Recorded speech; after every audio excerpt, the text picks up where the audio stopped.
but they're just maybe they've tried a few organic methods of controlling pests, but they're a little bit experienced, but they're not experts. They need some more information. They need the next step. What about someone who's just read a few tips in books and they're getting started? Can you tell them maybe the three or four most important things for them to focus on so that they don't get inundated with a bunch of confusing information?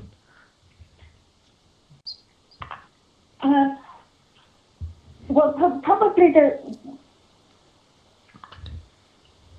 probably the best thing to do is when you go on the internet, which is where everybody goes, always restrict your search to a .edu or university of some sort. Those are some of the best places.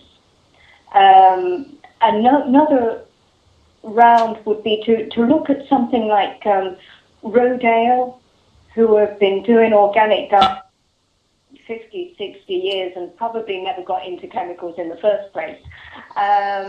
They've got good stuff. Other ones, if you're in a more a market garden way, there used to be a site called ATTRA, ATTRA, which was a kind of a commercial market gardening site that gave you resources for how to deal organically, so that at the time, so you could get organic certification.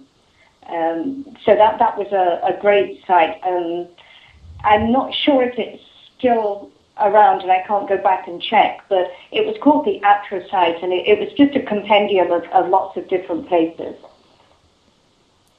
Wonderful.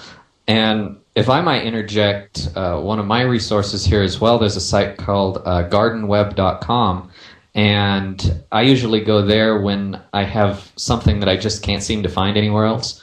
And they have the whole site is a forum of gardeners, so it's like having 600 or probably 6,000 really experienced gardeners on every topic, every area, giving you advice on this and that. And they're not all organic, but they have one section of the site that's focused on organic gardening.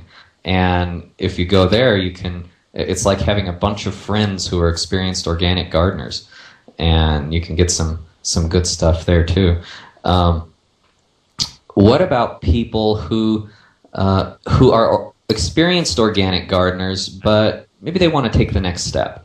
They want to do things a little more healthy, a little more green, and enhance their garden, just fine-tune it as much as they possibly can. What are the things to look at there to make sure that you're really getting every drop of juice out of it that you possibly can?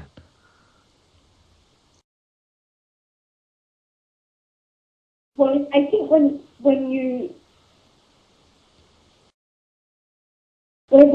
start growing herbs and things like that, if people are using them internally, like any garden food, you really need to think about what you're putting on them.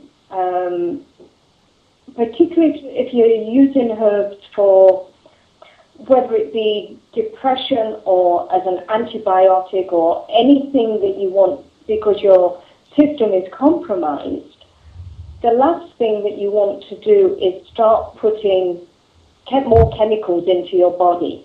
The first thing you want to probably look at is to what is, again, a bit like with the plant, what is wrong with you and what's causing it.